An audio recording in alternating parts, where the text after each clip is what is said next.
Meaningful use stage 2. Core set 4, record vital signs. The requirement of core set 4 actually has 3 different components to it. And the measure is for eligible providers to record blood pressure on all patients over the age of 3 and to record height and weight for patients of all ages in the structured data. Now, the objective of this is so that providers are charting vital sign changes on these specific areas. Now, the measure does go on to indicate that in addition to height and weight, as well as blood pressure, you should also be calculating and displaying body mass index and plotting and displaying growth charts for patients 0 to 20 years, including their BMI. Now, the BMI and growth chart, although it is defined as part of the objective, is not in fact a requirement of attestation. So the results that you report at the end of the reporting period to indicate compliance is going to represent a numerical count of unique patients, meaning a denominator and numerator for each of those values. But you will only be entering 3 such results, or up to 3 results rather, and those would be for the blood pressure, the height, and the weight. The body mass index and growth charts do not have to be demonstrated during attestation. So the denominator of all 3 of these attestation values will represent the number of unique patients seen within the reporting attestation period. Now, that means that sometime within your 90-day date range, as well as an extended period of up until you actually do your attestation.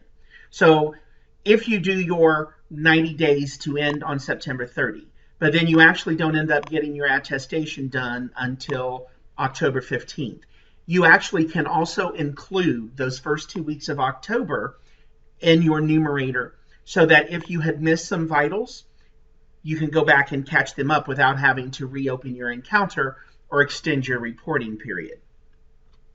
Now, the numerator is a little different because it is taking that unique patient population, but is dividing it into age bracket for each of the different vital signs. So for instance, height and weight is applicable for all ages, from infant, newborn, toddlers, children, adolescents, adults. Blood pressure, however, is only a requirement for patients 3 and over. So you do not have to record blood pressure on your infants and your toddlers.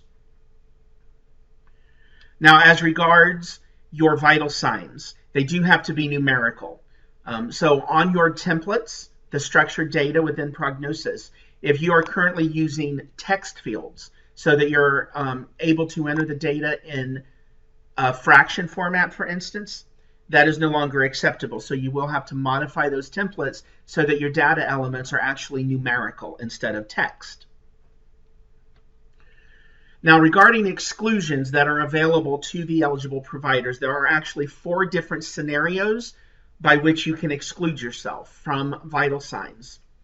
Number 1, if as a provider you see nobody 3 and over, you are automatically excluded from blood pressure. Now, you still have to report height and weight in those cases, but you can exempt yourself from blood pressure. If you're a pediatrician, for instance, and all you treat are newborns and infants up until they become 3, and then you no longer treat them. Number 2, if you believe that these 3 specific vital signs, the height, weight, and blood pressure, are not relevant in the scope of your practice, then you can exclude yourself from all 3. Number 3, if you believe that height and weight are relevant, however, blood pressure is not, and this would be regardless of patient age, then you are excluded from blood pressure. So for instance, number 1 is only based on patients under the age of 3, you're automatically exempt from blood pressure. Number 3 says that even patients over the age of 3, you can exempt yourself from blood pressure if it is not a required vital sign to administer effective care to your patients.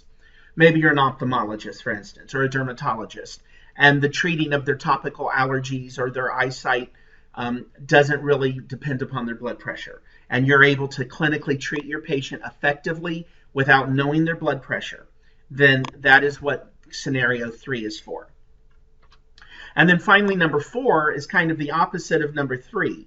If you feel blood pressure is relevant, but height and weight is not, then you can exempt yourself from height and weight, regardless of the patient's age. Now, before we get into actual documenting the vital signs and prognosis, please note that there is some setup required both at the provider and the clinic level. So under your configuration menu at the MU Settings Master, under your Provider tab, you must define which level of exclusion applies to you in order to ensure your meaningful use report are tracked accurately.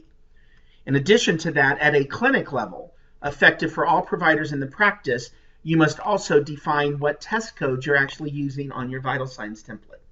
So to get into the structured data of prognosis, how your staff, your clinical staff, is actually going to demonstrate compliance, I have opened up my patient, Olivia Pope. The structured data for this information in prognosis is your vital signs template.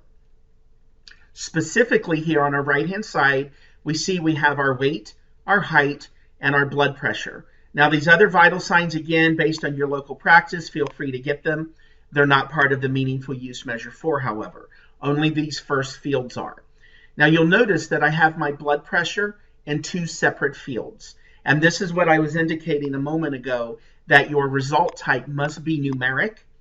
In previous versions, for early adopters back in the 2011 version of Meaningful Use, you were able to enter blood pressure as a singular number, which would be a fraction. And that requires within prognosis to have a text field so that you could accommodate the fraction data entry. That is no longer acceptable for 2014 certification. The values must be numeric. Whether they are a whole number or a decimal, they must be defined as numeric, which means you must enter them as 2 separate values. And that is why we are showing the systolic and the diastolic as separate elements. But it is one singular measure as blood pressure. So again, for your structured data to be compliant, your weight, your height, and your blood pressure must be data entered by the clinician. Your blood pressure must be 2 separate numeric fields, meaning you cannot enter it as a single fraction.